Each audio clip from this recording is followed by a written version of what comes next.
All right, everybody, welcome to this episode of the Outdurable Living Show. Today I have with me our Evolution Business Development Manager and Master of all things California, Mr. Mike Freedy. And we have one other special guest I'm really excited to have with us. We have Ms. Melanie Hogan of the California Fire Safe Council. Nice This is to be pretty here. exciting. Yeah. You know, there's a lot of buzz around California and what's going on with new fire codes in California.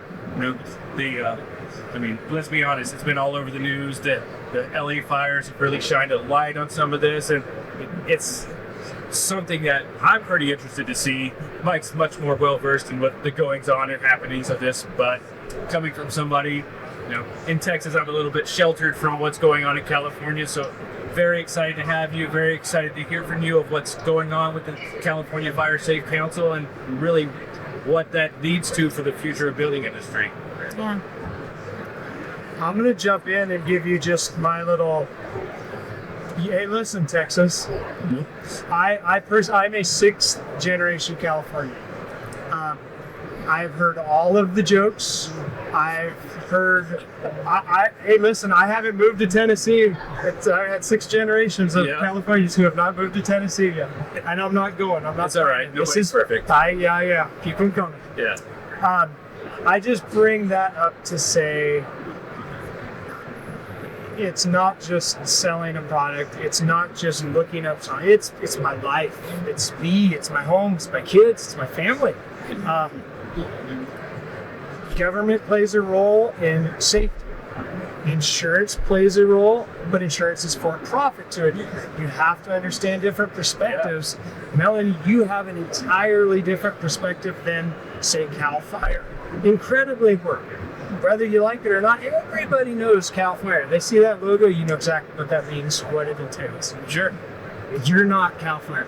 You are of the CAL FIRE tree and a branch, and you can explain potentially, your linkage to that.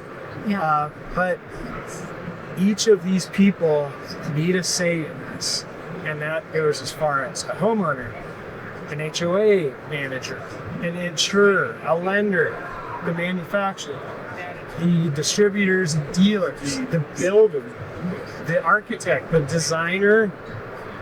I mean, I'm out of breath with this, and I haven't got to you.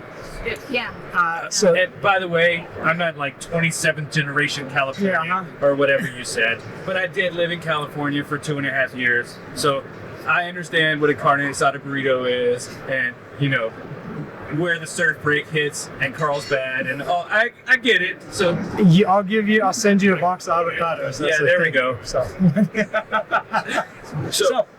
go ahead. Let's do some. Who are we talking to? Tell us who you are, what you do, Yes. what the California Fire Safe Council is, and what you're all about. Yeah. Well, first of all, I want to say thank you so much for inviting me here today. It's really fun. I've never been to this conference before, and never been in person with you two, and here with your product. So it's really great to be here. So yeah, I'm the Chief Development Officer of California Fire Safe Council. And what that means is that I started last year, and I'm a fundraiser. I've been doing fundraising for 20 years. I've worked in the nonprofit sector all my career.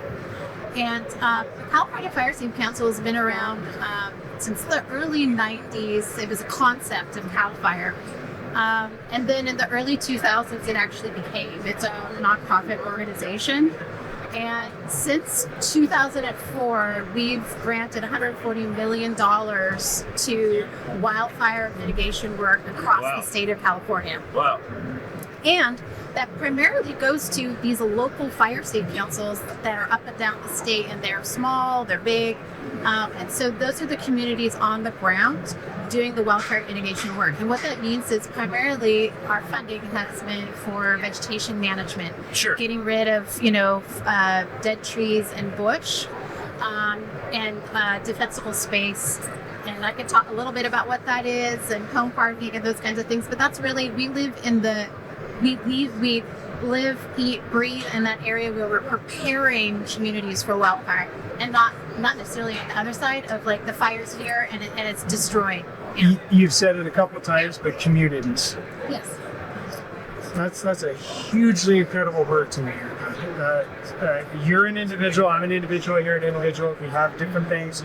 It could be politics, it could be diabetic, whatever. I mean, it could anything. 100 million things can happen to any one of us. But if we live next to each other or we work in the same vicinity, we need each other. And how do we get to that? How do we each prepare? Because maybe you do one thing and you do one thing, but I benefit. Right, sure. Yeah. That's where I think you hold a tremendous amount of power. And I understand this, the two California kids, as he leans away from me. I know.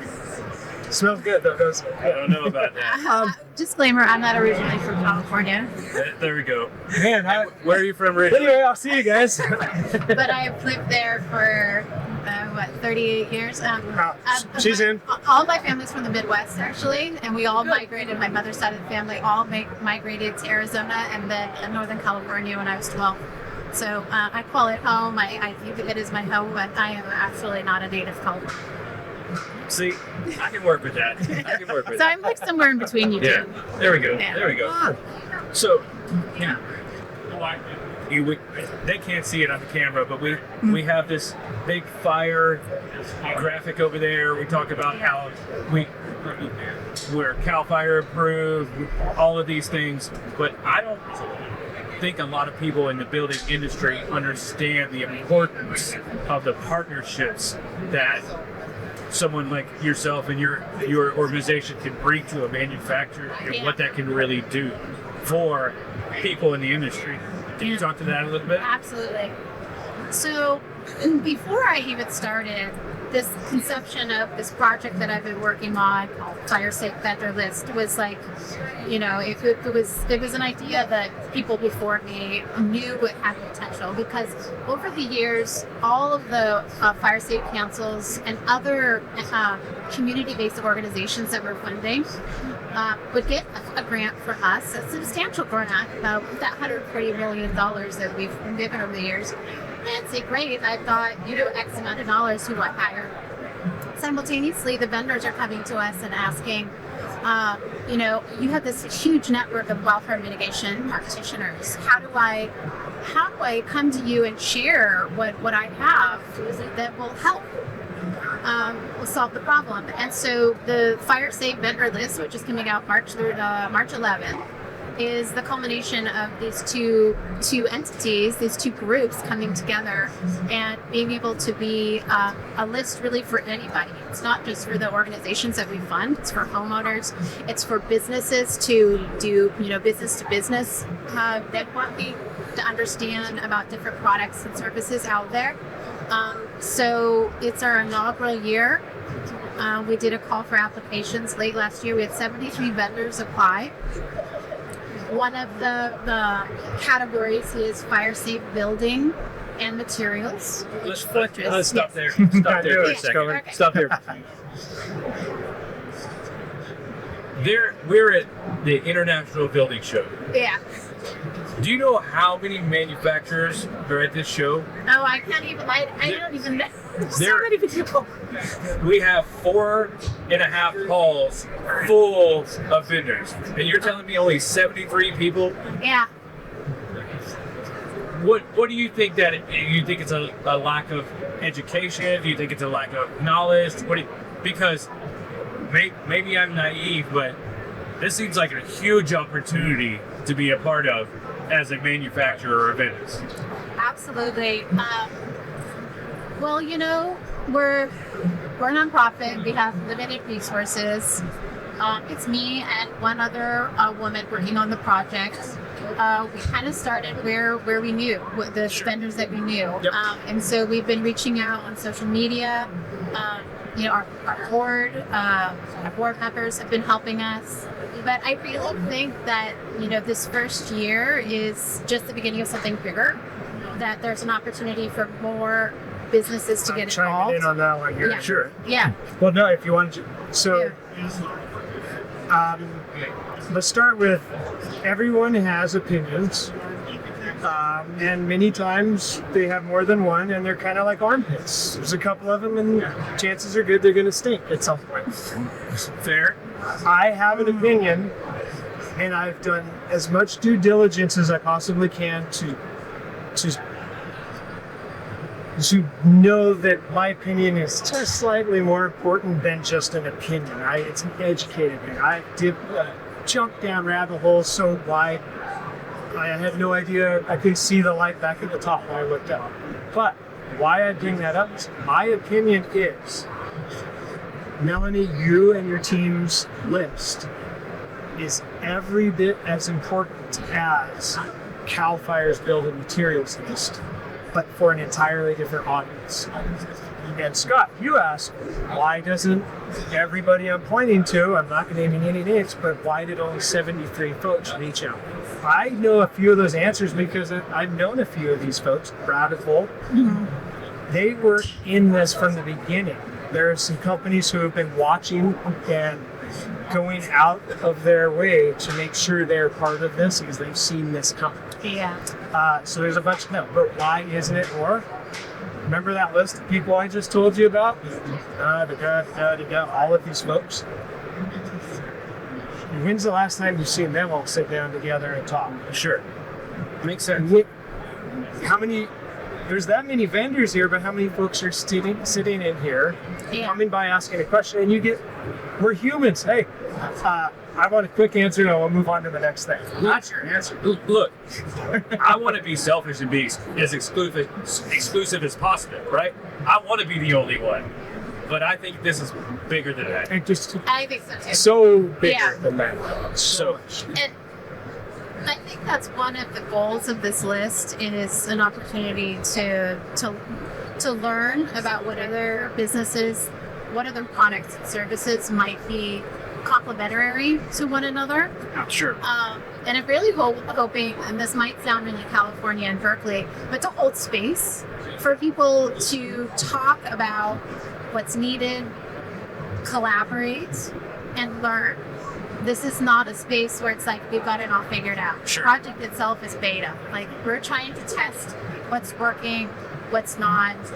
Do our grantees, now that we have a list and we're going to be launching early March, do they find it helpful? Because that is the primary audience. Okay, I've got a question. Yes.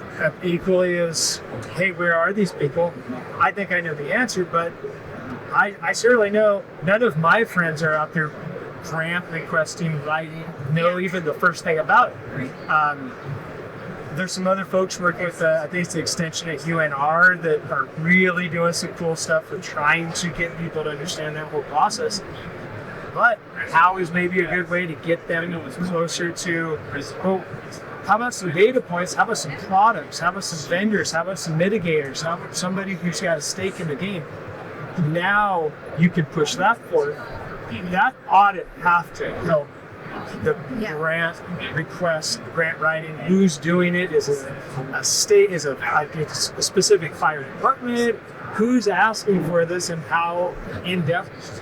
Hey, I can stand here and ask everybody in this room for $100 and I can tell them it's for whatever I want. Sure. But is it for a water bottle? Do I know anything about the water? Is it filtered water? Is it, that's... I think that's the meat of it, and I think that's where your pulse is. Yes, and so let me talk a little bit about the criteria for getting into the list. So we specifically didn't make it an endorsement of certification programs. It really is you need basic business material. And it's basic business criteria, right? Yeah. So we don't want to be held liable if someone hires somebody and you said that this business was like, certified or endorsed. Sure. So it's very different than IDHS or Cal Fire's building material list. And there is a disclaimer on the list that says, people who use this need to also do their own due diligence, particularly the grantees need to do all of the procurement for their federal funding to use the money to purchase. So that's really important to differentiate. But at the same time, it's allowing for these businesses and these products to get to a larger audience that is so needed because of all the catastrophic wildfires that have been happening. And then particularly, in LA, there's rebuilds, and what is needed. I can tell you one of the questions that you had asked and prepping for this was like, where do I see the industry, of What's your 3 to 5 or building? Yeah. So from the California Fire Safe Council's position, unfortunately, where it looks right now, even though this is needed like yesterday, it's going to take time because we're human, unfortunately, and it's a lot of change, and it's change of behavior. Not only is it muddy at time, it's denial. I will never happen. And it's attachment. But I love my rose bush in front of my window. I'm never going to get rid of that. So that kind of leads into a question I had. So you talked about wildfire mitigation through the control and removal of vegetation. A lot of what I've seen as an outsider looking at, I remember this happened a few years ago in parts of San Diego, now Los Angeles. These are heavily, occupied metro areas. Yeah. We're not talking about 500 acres out in the middle of the desert outside of 29 homes. some of your questions there actually, and tell me what your thoughts came up there. My first thought was WUI. Do you know how many interpretations that? I don't think any out of 1,000 people, maybe one might actually know what interface even means. Do you mean like the common person doesn't Just know what the Joe is? public, yeah, So, and yeah, why, yeah. and so you're talking about metro Yeah. areas versus Right. the wildland. And how about all of the layers that go into the demographics and the socio-political things that are happening, and how many people? Most municipalities are pressured to put people in housing vertical. Sure. So, I mean, a million other things. Does anybody know how many stairs you have to have, or what California allows before you have to have a fire escape? Like, it's stuff like that that Joe Public doesn't necessarily know. They don't need to necessarily know that. Yeah. But that confusion, maybe that's Yeah, and like you said, as an outsider looking in, how does Joe Schmuckatelli putting down his rose bush stop it to have anything to do with fire mitigation in San Diego or Los Angeles versus all of these acreage with dead mesquite trees or whatever? It seems from a novice and someone who's ignorant to the situation, like, what is that going to do? What is just getting rid of urban roughage or urban trees? Well, it's a good question. I don't know if I have the exact answer to it. I do know that the wildfires that we've been seeing in California are all human caused. I think the vast majority of them happen on the side of the road. Sure. it's very common. There's a lot of horse property around me. And chains dragging from the trailer to the truck. His fires within miles of my house 5 times in the last couple of minutes. Like that's one of them. That makes sense. I can see that. But now here, this one really, I end up talking about this, and yes, I do a lot of sales talk, but I don't think that's my special power. I think my special power is I think I'm a good human, and I want to share with some good humans and make a bigger group of good humans. But I get the question, or I'll get asked, geez, great, whatever, I'll buy your frame, I'll buy your this and that, but when my house burns down, I have this cool frame still sitting there. So why? What does that matter to you? That's a larger question than what you asked, but it's housed in the same bubble. So my answer to that is, that's a on your heels question. Sure. You're waiting for somebody to tell you what to do. You got to get on your toes, and you know why? That's important, because if you can get those out, and you can't touch a re-roof or a re-side or a re-deck or a reframe or any of that, because you just simply do not have the funding available. And I'm not talking about even they know how to get a grant, which is a wonderful thing, but a lot of people just have no idea that it's even available. But what I was going to say is, that wall of flame, it's too so late. It's the Yeah. ember from the fire that's 2 miles away from you that lands, and you pulled your bushes out, and for $65 you went down to the landscaper and got a half load of river log. Well, that 2 mile away ember that landed on the gravel, 2 minutes, 20 minutes, or 2 hours. So That's perfectly leads into my next section. Almost like I set you up on that. You used a term earlier called home hardening. Yes. I've never heard that. What is that? Okay. Explain to someone who's ignorant to the situation what that means. So home hardening is retrofitting your home to halt or stall fire. And that can be a variety of different things. One of the main ways that homes catch fire is through vents. There are a lot of companies that are creating fire mesh in the vents, so that the embers aren't allowed in. It's switching to double pane windows from single. It's replacing combustible materials like wood, like a wood fence. some of those things, the roof, the siding, all of that. Yes, Fiber roofs, cement plastic, siding, it's combustible things. roofs. This is something we talk about a lot at the California Fire Safety Council because we have some funds to work on home hardening, particularly in Southern California. And there are some do-it-yourself things that you can do, but some of it can be quite expensive if you're really going to do it right. And so there's cost that comes into play. And that's the basic concept of home hardening. It's retrofitting your home to halt or stall impending fire.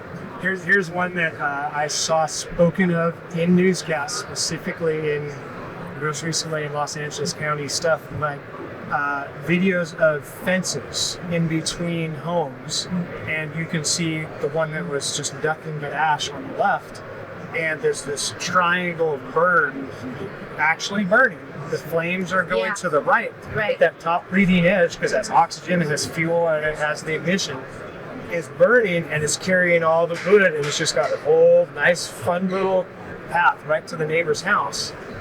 That's a huge one. And so, hey, everybody who is in fencing, you better listen to that. I hope you saw that, because that 5-foot break, that home ignition zone, the first 5 feet is so important.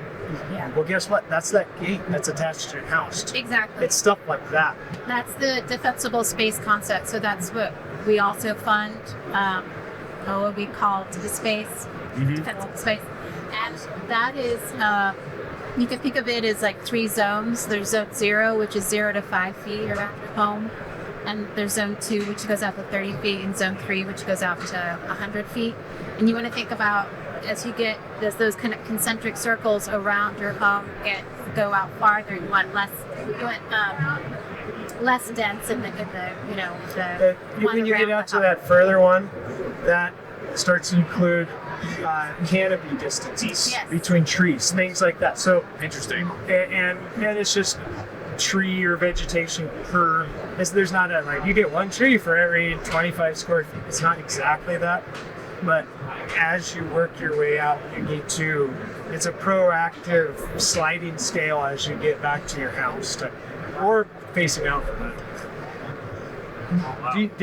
Do you now know all this? Well, Scott? I mean, You keep asking questions. You got the answers. I have an idea of some of these things, and I've watched some, videos online, seen people clearing, the dead trees and getting rid of all the pine needles, and seeing what an ember attack looks like. And I've seen some of that, but this gives a little bit of clarity. But here's the real question. Okay, now I leave again. We're talking grants. We're talking money. We're talking reimbursement. Yeah. Do I have to write a master's level thesis to get this grant? Unfortunately.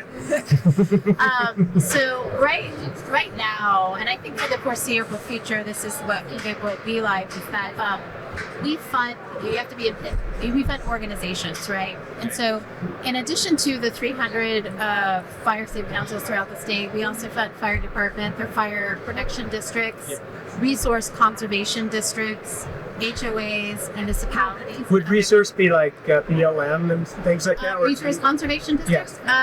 No, in California, there's the California Resource Conservation District, and they're usually like associated with the county. Okay. And they're, I actually don't know if the land is public or private. I think it is public lands, like a county land. But if you just Google, Resource Conservation District, California, it'll come up. So we fund all of these organizations that then is the local source for funding on the ground. So what I would say to listeners of this podcast is find your local fire safe council fund, right? There's, we fund 52 county coordinators out of the 50, I guess there's 56, 58 counties in California. So the vast majority of counties in California have a county coordinator funded by the California Fire Safe Council. And it's their job to be the hub between the community and the organizations in the county doing wildfire mitigation. So you can contact me at the California Fire Safe Council, and I can get you in touch with the coordinator. Your BFF, Joe Spaganelli or whatever. Schmuckatelli. Joe Schmuckatelli. Yeah, so he doesn't actually have to learn it. What he needs to do is, hey, guess what? It's going to go back to that community group. Yeah. Find that organization. It's a good chance it's going to be a fire safe council. If it's not fire protection agents, you do not have to go that far to find them. Ask them. If it then moves into your arena and you physically have to help, or some of your crew does, its chances are maybe you'll lead them through what they need to do. But there's groups that do this. They have the guidelines. Joe doesn't have to reinvent a wheel here. So No. what about other manufacturers that want to get involved? Yeah. How would another manufacturer that wants to be cool like us get involved? Yeah, thanks for asking. So, right now the call for applications is closed. We're going to be opening it up again in the spring for our mid-year release. So stay tuned. Sign up for our newsletter on our website. We'll get notifications about when that comes out. We'd love more vendors. I was involved in that application, and I'm not going to peel the curtain back and hey, vendors, you're going to have to do your due diligence. But it's not a hard thing. It's not. And actually, I noticed this on our listing, which I believe, let's repeat that again, so March 11th. Yeah. So March 11th, this is going to go live. But on our listing, I believe it actually references a couple of the fire safe councils that I have actually had interaction with that had nothing to do with this. But then when that came up on the application, like, do you have that? That's a question. Expect that. And if you're not out there talking to these people right now, I'm not saying you're missing the boat, but you hear the foghorn going, like, hustle to the dock. Sure. That's the vendor list right now. Well, hustle to the dock. Yeah. Well, Melanie, we're definitely excited to be a part of this. Thank you so much for your time today. I appreciate you coming out all the way to Las Vegas to the International Builder Show to hang out with us for a little while. I think this is something very, very important, and I'm only, this is the entry level. This is, like you said, this is the beta, right? This is the beta, yeah. It's just going to get bigger from here and grow and grow and grow, and we're excited to be a part of it. So thank you for your time today. Thank you for joining us. And this is the Outdurable Living Show with Fortress Building Products.